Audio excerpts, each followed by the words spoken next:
We're going to look at organizational culture and communication, communicating in small groups and teams, organizational leadership, what that looks like, and cultivating positive relationships in small groups. But before I get into this, I want you to ask yourself a question. When was the last not good experience you had in a small group? You might have remembered that pretty quick.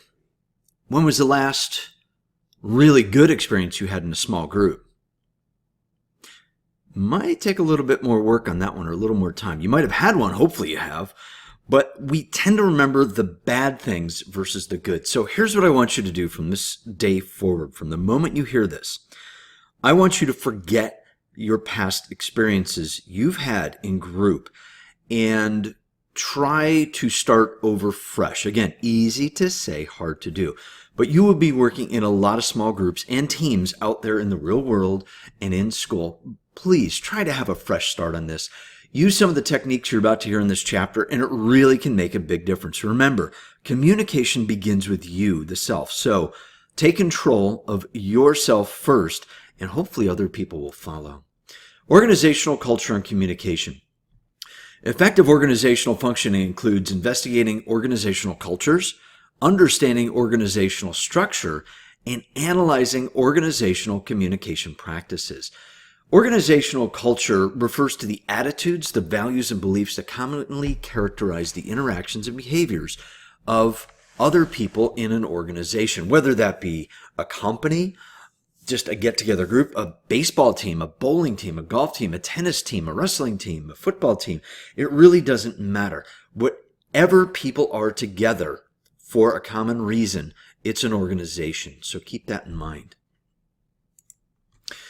Investigating organizational cultures, there's language use, rituals and routines, and prominent cultural markers. So let's look at it this way. Organizational groups, organizations, they commute through cultural values through these four means. So all three areas of the language, rituals, and prominent cultural markers are critical to understanding organizational cultures.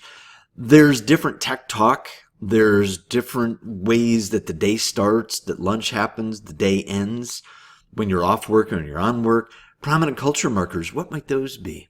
Nameplates, big office, somebody dresses nicer than other people, more expensively. Their parking spot is closer to the building, which when I owned a business, I parked the furthest away than all of my employees. It became a challenge to see who is going to park closer and who is going to park further away. Very good stuff. Employees will not always directly communicate aspects of their culture to you and or verbally or nonverbal. Now remember, if there's, say, 100 cubicles spread out across this giant floor, you might think that the people closer to the exits or up to the front, or maybe people with more flowers and plants, are higher end. But that's not always true. Generally, it shows that they've been on the job more, but it doesn't show aspects of their culture within that organization. While you're investigating organizational cultures, as you evaluate them, keep in mind that who you are and where you come from will impact the conclusions you draw based on your own opinion, your attitudes, your values, and your beliefs, because that's who you are. But keep an open mind on this. If you keep a closed mind and say, I'm going to operate this way and I'm not going to change, cultures sometimes fight back on that. Cultures like flexibility more than inflexibility. Remember, soft and bendable does not break. Inflexible and brittle snaps easily. Be cautious not to put too much emphasis on any single marker of organizational culture. You should be looking for themes supported across multiple indicators of organizations and their culture. Again, nameplates on the doors, titles. When I was a kid, it was the title on your business card was the organizational culture. And we had sales rep, and that was kind of the lowest thing. But when we got account manager, it was like, oh, I'm a manager and I deal with accounts. And then there was client representatives and all kinds of different names. Titles were a big thing. As I got older, titles became nothing because they really didn't mean much to me after that. But again, it takes time to figure these things out for ourselves, for you. In language use, pay attention to languages being used, not English, French, Spanish, whatever it is, but the actual words that are being used, the tech talk. Listen to storytelling within the organization by considering the answer to these questions. What terms do people commonly use that you hear often in an organization? At Kent State, you may hear different things than if you go to Akron or Cleveland or Youngstown or Ohio State or Harvard or wherever it is that you go. How do people refer to one another? There's the big thing of what pronoun do you like to go by? His, hers, theirs, etc. So listen to how people do that. When I was in martial arts, it was sir and ma'am, no matter the age or the belt. It was yes, sir, no, sir, yes, ma'am, no, ma'am. Very important on that. Who is discussed as a hero or heroine or role models within that organization? Who, if anyone, is considered a villain or the bad guy or the evil person or the, hey, get back to work, that person's coming over person? What stories are shared about people? Now, it could be gossip. It could be training. So again, when we hear stories, are they legitimate? Are they fake? Are they made up? You got to corroborate your evidence in this. How frequently do people communicate as a group? Formally versus informally. So what would be formal? How about emails, snail mail, meetings, things like that? How about informal? What might that be? Could be Snapchats, could be texting, it could be a flyer by the coffee machine or water cooler in the break room. Those can also be formal, but generally informally, unless you have to put your initials on it that you read it and signed it. Same thing can be true with a chain mail that can go around as an email. How do people communicate or prefer to communicate with one another in that organization? Is it face-to-face or is it through digital communication? Again, if it's all through email, it might be because you're working off-site and the people you're working with are, say, in Mexico or India or China or anywhere. It doesn't matter. Do people openly and respectfully engage in conflict? Now, what is conflict? Is this arguing or is this dealing with things that pop up through processes that have to be cured throughout the day? Do they go behind people's backs and tattletale on them, or do they approach the people and have a discussion? Which topics and issues do people avoid talking about at work? It could be religion is a taboo, politics are okay, or it could be the other way around. Or it could be nutrition is taboo because people just don't want to talk about food because they work in a nutrition center. Oh, wait, that wouldn't work though, would it? Unless it's a health nutrition center and you're not allowed to talk about junk food. That probably wouldn't work. Not a great example, but you get my idea. Are there certain people that individuals avoid or go out of their way to talk to in the organization? A lot of times people do not go by the boss's door because what if I get called in? Well, that can happen. There's another adage that has been used often. When you're new on the job, don't let anybody know your name because that means you're going to get volunteered and pulled into things that you are not ready to get pulled into. Very important to remember that, actually. But let people know who your face is. Heroes being described as assertive and seeking out new opportunities is a really good thing. People frequently laughing and being referred to on a first-name basis is a good sign. And frequent group meetings. Now, I got issues with frequent group meetings. That could just be in the hallway, but when you are constantly being called into a meeting room for an hour, 3, 4, 5, 6 hours a day, 5, 6 days a week, nothing gets done. So there are companies that do that. Again, it just depends on the organization. Sometimes it could be, a 5-minute meeting. Hey, let's all, go have a quick coffee. We've got 10 minutes. We're going to have a quick meeting. Great, that's fast. Or, hey, we're going into a meeting on Monday morning and we'll let you out before the cows come home on Wednesday. No, those probably aren't good. There's probably some issues going on too. So what might those examples of language use communicate to you about an organization's culture that you're in right now? Now, you might not be able to answer that, but think about that. And as we were going through those, maybe you actually thought of some of those. Rituals and routines. These questions help you to consider the established routines and rituals within the organization that you're in or about to be in. What procedures are followed for evaluating work? Is there paperwork, face-to-face discussions, how many check marks or how many X's you get on a bulletin board? It just all depends. Do you have constant training issues Some jobs require constant training, while other jobs only train as needed or yearly. I have to do training 1.5 to 2 hours every year of compliance training, whether it's Title IX, cyberbullying, sexual assault stuff, and I do it religiously. I mean, every year it's done. And even if it's the same thing year after year, I just do it. It's how I get evaluated. If I don't do it, the evaluation is going to come back, oh, guess you don't want to work here anymore. Well, that's one to avoid. Who makes decisions and how many people are involved in decision making in your culture? Now, remember, you could be a group of 3 people within a group of 20, within a group of 100, within a group of 1,000. So the group that you're in of those 3 has to make decisions to advance it to the bigger group, who then has to advance it to the bigger group, the bigger group, the bigger group. Everything works uphill in a business. If you're at the bottom, the top can be a long way away. How do people get disciplined or rewarded? Do they get yelled at? Do they get nasty emails with little emoji faces of smiles and frowns and things like that? Or do you just get an extra paycheck? Maybe you get an extra couple dollars every week for hitting all of your quotas. And if you're in sales, that's a really big thing. What are some of the prominent rules in the handbook and policy manual that you should get on your first day or sometimes before you're hired? I actually was applying for a college a long time ago that was hyper-conservative, religious, and I thought, I'll give it a try. The job was a good job, pay was good, and the paperwork they sent me, I had to sign off on it that there was no dancing allowed. And I thought, I'm married. I can't dance with my wife, and we dance. So right there, I just pulled the application and said, nope, that's a prominent rule that I'm not willing to give up. What types of celebrations are in place to bring people together? Do they have Christmas parties, holiday parties, weekend parties? Do they do board retreats where everybody goes out into the survival mode on a mountain or an island, which would be cool unless it's cold? You do the group things. There's a lot of this group building ideas that are out there. And it may just be even going to the gymnasium or tennis match or golf match. What routines are in place that either encourage or discourage people from interacting with one another? It could be, hey, we only want you in work on Monday mornings, Wednesday afternoon, and Friday all day.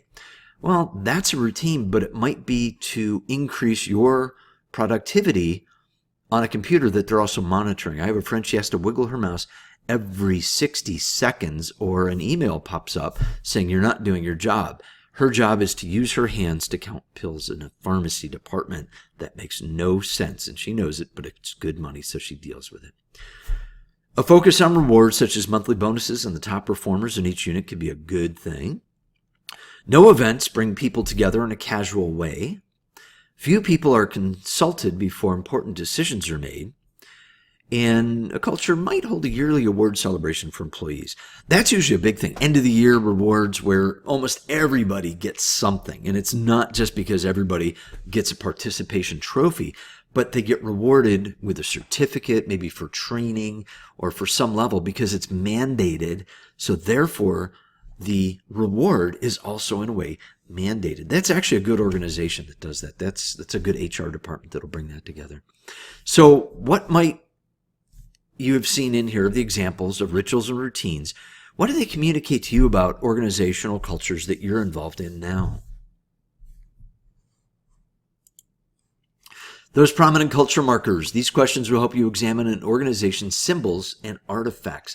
That sounds kind of strange, like a museum, but again, here's what those are. Do offices differ in size based on the position of the individual within the organization? The president's office can be an entire floor. The vice president or senior vice president has got a big office on the floor right below that, but it's 4 times bigger than all the other vice presidents combined because they have little cubicles, and all the salespeople and all the other little people in the organization that actually help build the total foundation of the business have tiny little chairs in tiny little cubicles where they can barely move their elbows as they talk on their little laptops or iPads, something. Do all offices look the same in an organization? Some have flowers and plants, windows, some have posters, some are just, well, if you're in the basement, just brick, chip paint. Again, what is going on with that? Do people ever bring their children or pets to work? Now, that's something you're not going to see in too many organizations, but it's possible. That shows a very different level of communication going on within a business that would actually allow that. So how do people dress? Are they dressed formally or casually? Now, again, I wear a suit and tie generally, almost 99.9% of the time, except when it's really hot, I'll wear short sleeves and no tie. Or casually, jeans and a t-shirt. That you're not going to see me, and I guarantee it. But how do they dress? What does that mean? Some of the highest paid people actually dress down so they're not recognized as highly paid and nobody bothers them. They can kind of sneak in on incognito and do what they need to do and get out before they get bothered. Our executives or managers separated from general employees. In other words, in a factory, are the people in the white shirts and ties, if you will, way up removed in the offices with soundproof walls, while the factory workers wear hard hats, lab coats, coveralls, steel-toed boots, and headsets that actually don't have music in them but are protecting their ears. What kind of environment is that? What does that tell you about work environments? What's the level and function of technology within the company? Some people might have 4, 5, 6, 8 large screens on their desks or desk, while other people just have laptops that barely function from 1999 with Windows 7 or Windows XP on them still. How diverse are the people in each level of the organization? Now, remember, diversity covers race, religions, ages, sex, everything like that.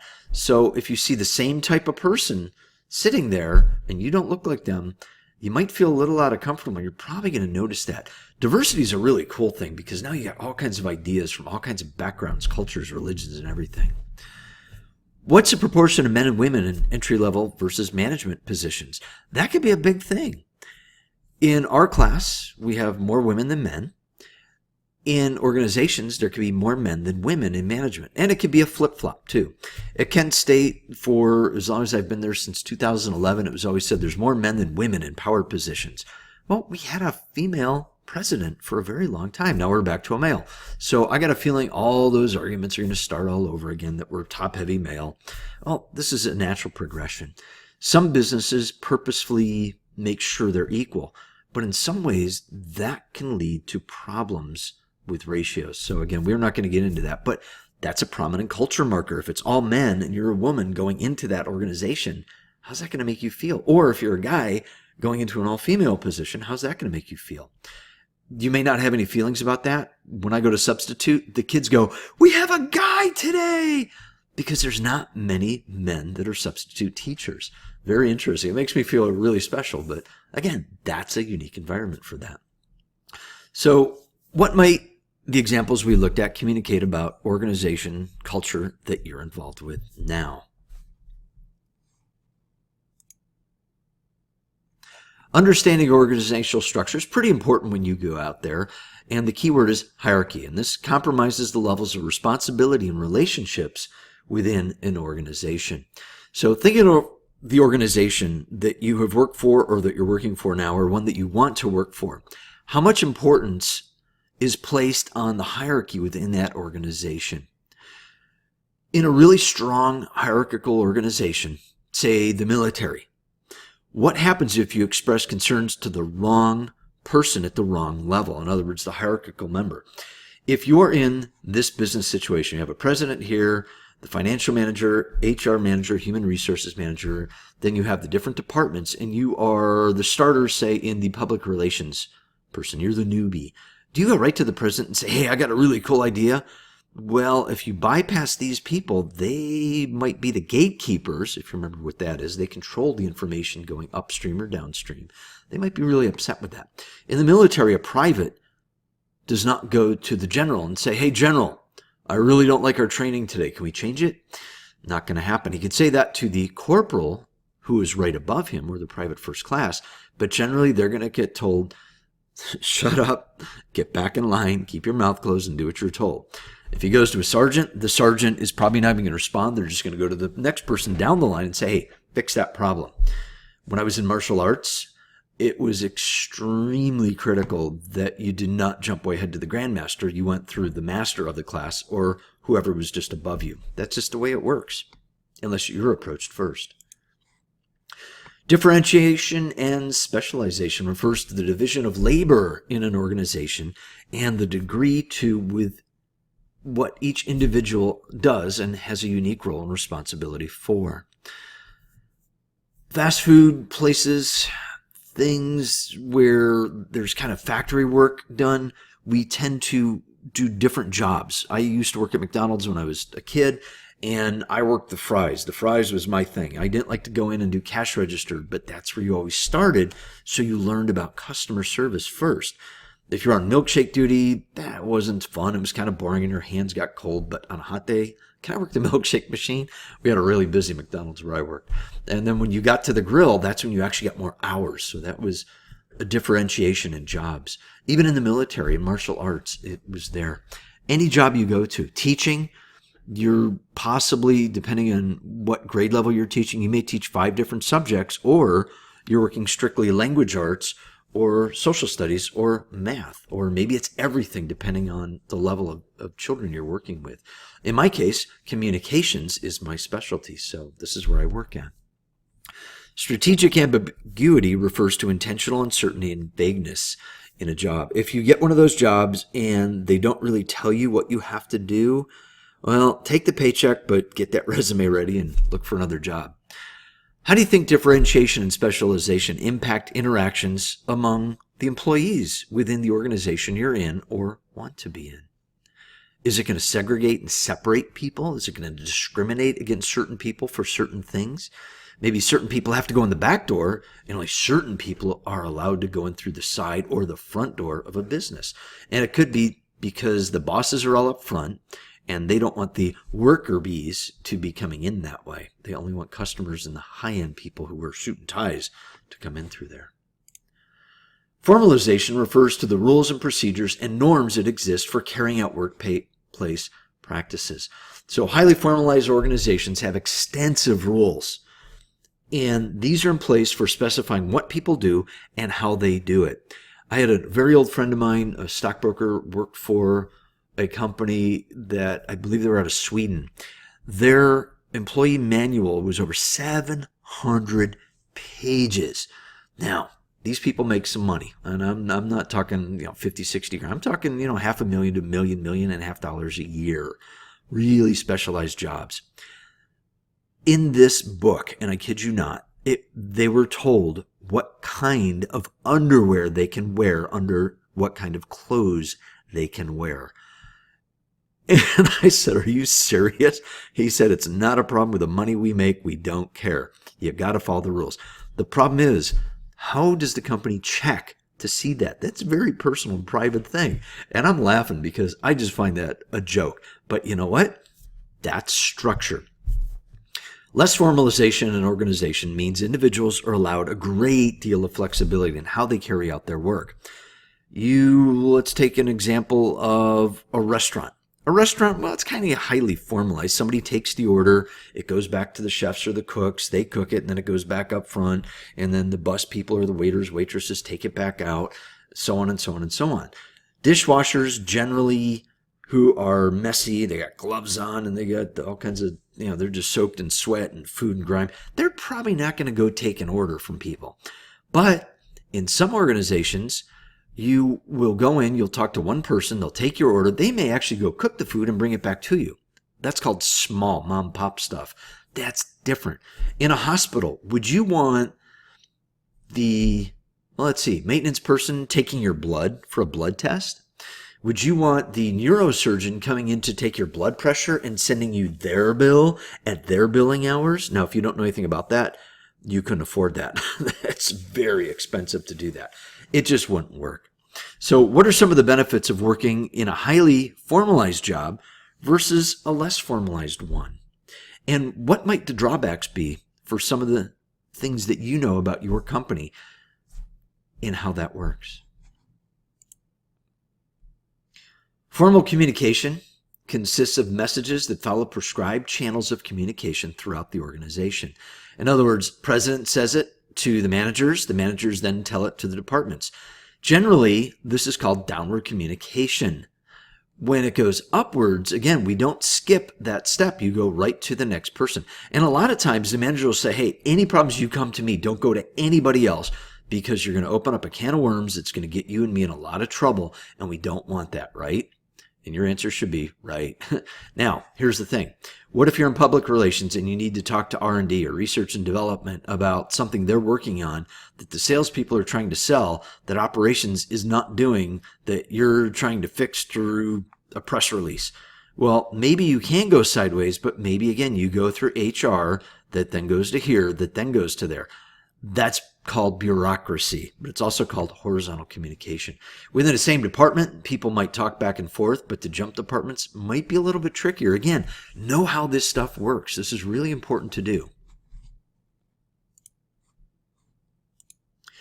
Communication in small groups and teams. This is going to impact you more than any other thing that you're going to encounter for the next couple of years as long as you're in college. Small group interaction is 3, 4, 5, 6, 7, 8, 9 people. 9 people is kind of getting to be a crowd. In our class, if it was 24 people, I would allow up to 5 people in a group. Sometimes we have to do 6, but it just depends. The smaller the group, sometimes it's more efficient. The bigger the group, it can actually become inefficient because there's too many cooks working on the same soup, if you will. So let's look at these things. There's types of small groups. There's an assigned group, emergent groups, task-oriented groups, and relationship-oriented groups. In the assigned group, this is when a bunch of people are appointed to be members. In other words, I want you right now to work with this person and that person and that person. That's your group. It's not a choice. Go do it, please. Great. You're on your way. Emergent groups occur when people decide to form a cohesive group or a group that works together out of personal need or desire. Now, in a class, the teacher may say, I want you to get with people who think like you so you can complete this project by the end of the semester. And it's do or die, pass or fail in this class. Well, at that point, you have a task to do, which crosses into here, but it might be, hey, look, you can work alone or you can form a group. It's up to you, but let me know. Well, that's where people want to work together. Maybe you're working 2 jobs and you only want to work with people who are not working 2 jobs so they can do a little bit more work than you, but you're going to still put in a lot of class time for that. Now, the task-oriented groups, this is groups that come together to complete a specific purpose or accomplish a task, solving problems, making decisions. If I said that our class was tasked with trying to figure out how to make the building safer at night, how might we do that? So then we would go check the doors, look for our security guys, Tiago and Ron. Now we would look outside the windows to see are there strangers walking through our parking lot? Probably not, because we're way at the end. But what if there's people sitting out in a car, maybe 3 or 4 cars at the parking lot? So that'd be a good task-oriented group. Now, relationship-oriented groups. This is where groups come together to meet people that have the same common need. In other words, this helps people within that group. This could be self-help groups. Well, self-help is you, but you want a support group out of that, so you learn from each other. It could be a book club. This is another one. Consider a group you've interacted with recently or in the past. What kind of group was it? And how did that go? Norms and roles in small groups. Just so you know, norms are the beliefs about how individual members should interact and behave in the context of that group. So norms for groups can be developed implicitly and explicitly. Remember, explicitly is exacting with rules and conditions. Implicitly, well, it's kind of implied that you should do this, but you really don't have to. It depends on the group. The most efficient group, in my opinion, is explicit, because when there's rules, guidelines are easier to follow than, well, do it any way you want. Let's see how it works out. Ambiguity can sometimes be really bad for people who have a problem making decisions. If you're good at that, hey, go for it. Again, whatever works in a group, you're going to use to your advantage. Don't take any of your skills and say, well, that won't work in this group. Try it. It might. Consider a group where you haven't spent any time discussing expected norms. The ambiguity. How did that group function? Was that possibly why you had a bad group experience in the past? So make group norms explicit by discussing things like these. And again, use this stuff starting now, because we're working on small groups. and carry these forward. And again, develop skills to work in small groups. So what is the exact purpose and function of our group? That's what you should be asking yourself. And you could even ask other people. Print this out and bring it to them. Put this in an email and e-blast it out to your group. Send them a text. Just print it out and say, hey, the teacher gave me these. I think we should do this. And that way they don't know where it's coming from either. What will constitute ethical and unethical group interactions? Two people meeting by themselves without talking to the third party and making decisions without them. That could be a big thing. Ethical would be to include everybody. Now, in an email chain burst that's going out there, you want to be careful of that. This is where Google Drive really comes in handy on these things. What expectations do group members hold for group functioning and behavior? In other words, when are we going to meet? When are we going to talk? What's our deadlines? Again, these things can destroy a group. A group that's well organized is going to function well, and you'll barely remember how it worked, but you'll take all the qualities that you learned from that experience forward. How will the group make decisions when differences of opinion arise? Now, if there's 3 people and 2 people have an opinion and a third doesn't, well, I hate to break it to you, but majority should rule in a group. However, the other 2 people should keep an open mind too, and maybe a little bit quick discussion, 2 minutes. Or maybe you just say, you know what, my idea is okay, but you know what, let's just move on, just for the sake of moving on. I'm not saying bend over and, let the wind blow by and say, okay, do whatever you guys want. I don't care. Your opinion matters. So speak up, say your piece, and then take a vote on it. See what happens. Roles reflect consistent patterns of interaction or the behavior exhibited over time, whether it's formal or informal positions and behaviors within that group. So there might be a manager that runs the meeting. There might be the assistant manager that makes all the notes. There could be a secretary, administrative assistant type person that takes all the notes. There could be somebody that's responsible for taking all those notes and typing them up nice and neat and sending out an email afterwards. So again, roles matter in a group, and they should be defined early, not late. Well, I'll work on the presentation. That's usually the first thing I hear. Or I'll worry about the research, and they don't want to do presentation. Fine. Figure out what you want to do, what you like to do, and set it up. The faster the roles are set, the easier it is to behave in that role later. So think about a time when you were in part of a group or within a group that was effective. What role did you take? Think about the time that you were in a bad group. What role did you take? If you're in the same role every single time, did you do the exact same thing in each group, or did other people impact how you did what you did or were supposed to do? I'm not going to go through all these task functions. I'm going to let you read through these on your own. So what you can do is you can look at these offline on the PowerPoint presentation download, and this is page 19, so you know. I would look at these because it just can give you some ideas of some words you can throw out there. The same thing with maintenance functions, page 20 in that downloadable PowerPoint. You can open that up. Look at these and think, which of these functions do you perform most and least frequently in groups? Again, what role do you like in a group? What role don't you like in a group? It can really make a big difference to know this stuff going in. Sometimes it's, I'll do whatever the group needs to do. That's kind of a good attitude, but what if the group says something that you're not good at? And you go, uh-oh, now what? And everybody else's role was picked except the last one that you're not good at. So again, think about how this stuff works. Self-centered functions, page 21. Again, go through this. Group climate involves trust, supportiveness, and cohesion. Within trust, there's task trust. In other words, I say, I'm going to get this done. Okay, by when? I'm going to get this done by Sunday night at 5 p.m. and send all of you an email so you know. That's a big thing. Interpersonal trust is so important in a group because the first time a person does not do what they said they were going to do, well, first of all, it trashes the whole group's experience. Secondly, it can really mess things up. I can't even begin to tell you half the stories of the time somebody told me this in a group and blew it. Guess what? I was prepared for that because I've been around enough to know that if things can break, they're going to break. Okay?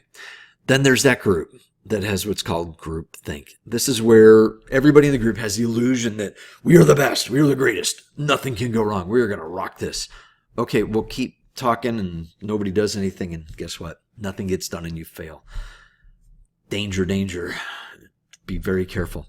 Unquestioned belief in the mortality of the group is another big thing. Censorship of alternative viewpoints can be a bad thing. In other words, hey, you know what? Your idea is okay, but mine's better. So you know what? Just be quiet and let's do what I say. That I've heard in groups, and you may have too. That's not a fun experience, especially when you know their idea is not good. That's called ego. And also the groupthink can happen. Shared illusion that all members think alike is a very bad thing. Just because you're in the same group does not mean you are equal in thought. You may be equal in opportunity and processes and all that, but your opinion may not be that of other people and vice versa. So be very careful of this in a group. If a group starts thinking, hey, look, we're all in this together, right? We're all thinking the same thing. Chances are you're not. The only thing you might be thinking is, I want to get through this as quickly and efficiently as possible and get the highest grade possible. Okay, that's not groupthink. That's goal task orientation stuff. That's a good thing. Be careful of groupthink. Again, I'm not going to go through all these. This is page 23, but communication behaviors can either create a more supportive or defensive group climate, and you need to read these. This can help a lot. Effective problem solving involves 5 critical steps. These are big. Discussing criteria for an acceptable solution is key in groups. Now, short-term groups, this is a quickie. What do you guys think? We got 20 minutes to do this. You don't have time for that. I have heard too many groups in situations like this where they start talking about process instead of actually doing the work. Now, I'm not going to give away the thunder for what's coming, but you're going to be doing an in-class project this week that involves very fast decision-making. You don't have time for discussing the criteria for acceptable solutions, and you're going to see this on purpose. Brainstorming and identifying alternatives is always a good thing, especially if there's, say, 4 or 5 people in a group and everybody has a different idea. This is big. Write down those ideas and then go through and identify alternatives based on what you see. Evaluating each of those alternatives is good. Maybe vote. If there's an odd number, it's obviously easier because of the odd person in there versus an even number, but take a vote. Let's go through here and not judge, but let's vote on each one of these 5 ideas, and then whoever gets the most, we'll go with. Is that okay with everybody? And then everybody has to vote on that. Well, bureaucracy, but you know what? It's effective, and it can get you through troubling times. Implementing the plan. In other words, start working on things. Once you have that plan, work the plan and finish the plan. That's what a plan's for. And evaluating the outcome based on the original criteria is really important before you go and present your findings or your presentation. Too many times that I've seen in classes, a group will get up there and they start a presentation, they finish it, and everybody in the class is kind of looking at each other like, wait, when did that happen? We don't remember that. And the teacher kind of goes, that wasn't exactly the topic we were talking about for this presentation. I watched somebody do a 20-minute meltdown presentation on that, and it was horrifying. We don't know what happened, but this person was so far off base because they weren't evaluating the outcome based on that original criteria. They got lost down a rabbit hole, as it's called. So think of what kind of group you're in, what are the roles, what's the group climate like, and how do you come to decision-making and problem-solving? Very, very important. In organizational leadership, we have leadership versus management, leaders and power, and leadership types. So leadership versus management. Leaders lead, managers, well, they manage. Okay, it's pretty simple on that, but let's look at this a little more deeper. Leadership is a process. It's about influencing attitudes and behaviors of people within an organization. They might challenge the status quo of what's going on. In other words, they want to shake things up a little bit. They can also establish a very strong vision of the future for the company or for departments or for groups. They can also motivate and inspire people toward change. And change doesn't necessarily mean good or bad. It's just, hey, I want to get you to start changing your opinion about people who use tobacco products. I don't want you to demean them. I want you to help support them by giving them proper support and stopping smoking. And we always joke in class to start smoking, but that's a bad thing, so we're not going to support that. In management, it's about maintaining and managing structure and keeping order, maintaining harmony within everybody, and maintaining the status quo. So in other words, we don't want anything to change, and this is my job. If something changed, it's going to squeak, and if it gets squeaked, it gets attention. and nobody's going to squeak in my department. So we're all going to do the same thing, keep our heads down, and nobody's going to say boo to anybody unless I do it. They're going to also remove obstacles to prevent the execution of priorities. So if there's a weak member of the team, maybe the manager fires them or changes their team or gives them more time for training. It just depends. So think about your role. Are you leading or are you managing? And you know what? Some people think, I'm just an employee. Well, you know what? Leadership starts with you. And if you want, I can give you my 45-minute online seminar web address, and I can tell you why leadership is important for you to be a leader. It's not that you lead the company, but you lead yourself. Leaders in power, there's designated leaders and there's emergent leaders. Designated leaders are people who have been appointed or elected to that position through a process, whether it's, say, a board of trustees or the public voting on every 4 years or 2 years for city council, for group councils. It could be a teachers committee voting for who is going to be the leader of the teachers union for the school or the team rep, something like that. An emergent leader is someone who exerts influence towards the achievement of a group's goal, but one who doesn't hold the formal position of a role or a leader. So that's kind of maybe somebody, think of a cheerleader, but not quite a cheerleader. This is somebody who is working behind the scenes to promote people to do better, but they don't want the title that goes with it or the responsibility. They just want to push people forward through commending them or saying, man, that was really awesome what you did. Can you show me how to do that again? That's kind of training people to be better by asking them to show you things too. So there's also reward power, punishment power, referent power, expert power, legitimate power. There's all kinds of different power players. We see people in the news, if you're watching the news, who try to be powerful by saying new, stupid things that make no sense. Again, corroborate what they're saying before you start believing this stuff. There was something going on, again, this is July 2nd when I'm doing this, that is absolutely ridiculous. These people were actually designated leaders by being appointed through elections, and the things they're saying, unbelievable. And it's actually eroding their power base because it's so unbelievable and it's not corroborated information. So again, check this stuff out for yourself. Leadership types, there's 3: democratic, laissez-faire, and autocratic. Now, democratic leaders, this is not politics. This is not Democrats and Republicans. Democratic leaders encourage members to participate in decision making. I like my classes to do this. I say, you know what? Let's take a vote. Do you want to do an online quiz or do you want to do face-to-face quiz? That's a democratic leadership, and I'm the leader. Now, I could always just say, you're doing it this way and you don't have a choice. Well, that's autocratic. This means I'm maintaining a strict control over the group, and I ask fewer questions of, how do you feel about that? I don't ask any because it doesn't matter. It's my way or the highway. You're going to see that in jobs. So best of both worlds, the Goldilocks thing. Laissez-faire leaders. Well, this actually isn't in the middle, even though it's in the middle of the chart. So think about it this way. Laissez-faire leaders take no initiative in structuring group discussion or actions. This is a leadership style that is not a leadership style. We can call this a weak leadership. I actually, when I had a business, I kind of did this occasionally, but I did it on purpose to see which of my managers would step up and do better. And it really worked good. So there was method to the madness, if you will. But it wasn't all the time. Some way I had to be democratic about it. In some ways I had to be autocratic about it. It depends on the style. It depends on context. It depends on a whole lot of things in business. Which one of these styles do you work best under? Which one of these styles do you think you would be better at if you were put in that leadership position?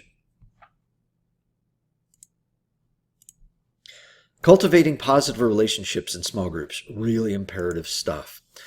There's effective small group interactions.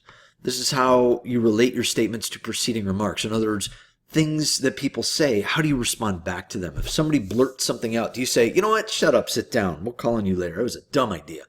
Or you say, you know what, I was thinking the same thing about a week ago, and I am so glad you brought that up.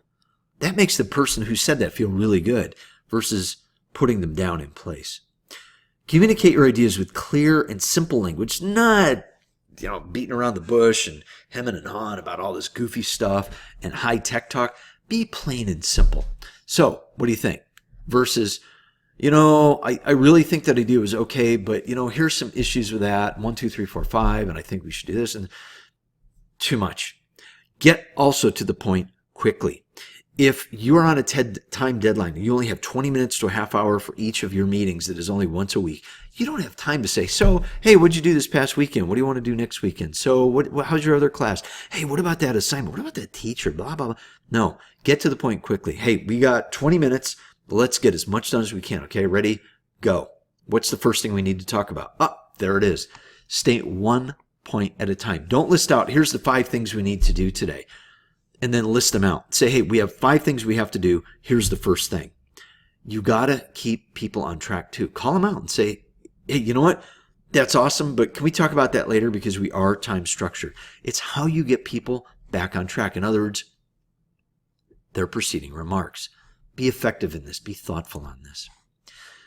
Achieving communication competence also involves immediacy matters, supportive communication, and adaptable interaction patterns. These things are all helpful. So immediacy deals with engaging in communication behaviors that can convey psychological closeness, such as having an open posture when listening to others. In other words, don't turn sideways to people when you're talking to them in a group. Square your shoulders off to them if it's a pair. Or, as you can see here, these people are all sideways. Well, they might be analyzing something. This isn't really closing it off. But if this guy talks, he can't hear. So he should actually step over to the side so they can form more of a U. Now, forget that they're hand-holding. This is not your normal group. This could be some kind of activity going on. But generally, if you form a circle or a triangle or a square, it is so much more efficient than a line, because he and she, at the ends, once they form a line, might not be able to hear each other or easily hear. These two guys hear it, and this guy says, what did she say? And he says, what did he say? And he said, blah. And now you have the telephone effect. Nod when people are talking. If you're understanding it, nod. Shake your head. No, I don't get it. Use your shoulders. Use your nonverbal language to also communicate things if you don't want to interrupt. And recognize other people's contributions. Really, really important in small group work. Being supportive. Listen without judging. People say things. Don't jump on them right away. Say, you know what? No, that's stupid. Let it out and then say, you know what? I hear you. I understand how you feel about that, but I'm not sure how that's going to help us. Maybe you want to further explain that. Ooh, there's a way to do it. Provide both information and relational messages, and be confidential. If somebody in a group shares something with you and says, you know what? I really don't like where we're meeting. I'm not comfortable here. I don't feel safe. Maybe because it's too many windows and you need more of a closed environment, or maybe it's too closed of an environment and you need windows. Don't blurt out to, hey, so-and-so and so-and-so. Or if somebody shares something personal with you about a relationship, don't spread that around. That's gossip and very, very bad. Conflict management tips. If you've ever had a class on this, is great. They used to have this. From my understanding, this is not being taught anymore in grade schools. It's really a shame, because kids need to know this on early. Not all conflict is effectively managed through more communication. Sometimes walking away and allowing silence to happen can work. When you do communicate about disagreements with other people, listen just as much, if not more, than you speak, because maybe they need to vent something and maybe they're not able to get it out because they're really stressed and they're not finding the words. Nod, look them in the eye, and just show them, hey, I'm here for you, and let's get this done. Paraphrase your understanding of other people's positions. So, I understand what you just told me. Yeah, it's not comfortable, but let's see if we can get through this together. Is that pretty much what you're saying? Put it back to them. Don't say it exactly as they did it, but paraphrase. And you know what? Paraphrasing also shows you're listening to a really high level. And understand that not every conflict is resolvable. Some conflicts, they're just not going to solve. Think of our politics in this country. Things are not solvable as they stand right now because of the animosity that's been developed. Until things change, conflict's going to happen. Sometimes it's fixable, sometimes not. Don't engage in conflict management when you are overly emotional. In other words, if you are stressed and the other person's stressed, your stress might amplify the situation. Or if something bad just happened, don't jump in because you're going to start screaming and yelling too. Sometimes stay back, take a breath, listen, and then maybe step in and help one person or the other. But don't just help one person and take their side too, because when you take a side, you're involved in a fight, because sides tend to lead to fighting. Use I language when discussing conflicts. I feel that what you're saying is really important. I feel that what you're saying is important, but I don't see how it's helping us. So bring yourself into it. Make them answer to you. Learn to separate disagreements from the person airing the conflict too. In other words, they might throw all these different things at you at once. Separate out these separate issues. I like to say, what's the ground zero? What is the absolute real issue going on? Because it might not be what they're talking about, but it could be something that happened at home or at work, and then they bring it to school. Because that's where you're going to have a lot of conflict too, because that's where you're dealing with people in small groups. So think of the styles and which of these works for you. There's avoidance, competition, compromise, accommodation, collaboration, and use these statements to get through these things. And remember, you need more than one management style to deal with conflict. One style does not suit every single situation and every single people, because people are different and unique. Preparing for ethical dilemmas. These are big. You need to know the right and wrong people to talk to about this stuff. This is really important stuff too, because this can lead to lawsuits. This can lead to you getting fired. This can lead to you even possibly being in jail. So pay attention. These forms of workplace aggression can create a negative workplace environment, and it is abusive and it is not acceptable. Sexual harassment, social undermining, incivility, that's how you treat people, bullying, and verbal aggressiveness are very unethical things. And if somebody is doing this to you, you need to get to HR and talk to them. If you do not have an HR department, you need to go to somebody above you, unless they're the ones doing it, or you need to talk to somebody outside of that organization. If it happens at Kent State, you talk to your teacher and they will talk to the right people. If you disclose to a teacher that you are being sexually harassed, we have a duty and an obligation that we have to report it. Even if you say you don't, if we know it's bad, we need to tell somebody. We will also help you find help for this. We are each of us responsible for stopping these forms of aggression and helping others to deal with these issues. There are some people that just will not speak up because they're afraid of repercussions, and it's totally understandable. Repercussions are bad, okay? They do happen. We were all kids once, and we know about this. There's consequences. When you tattletale, people tattletale on you, so on and so on. It can lead to pretty bad things. Again, as an adult, things are treated differently. If there's a chance somebody's going to be sued, fired, or go to jail, things are going to change real quick for that person. If they don't modify their ways, nothing good will happen of that. So I don't want to say that's it for group work, but please be patient with small groups. Forget all your experiences you had in the past, unless they're good. Start fresh. The very next group experience, make it a good one. Come in with a fresh, open mind for that. All right.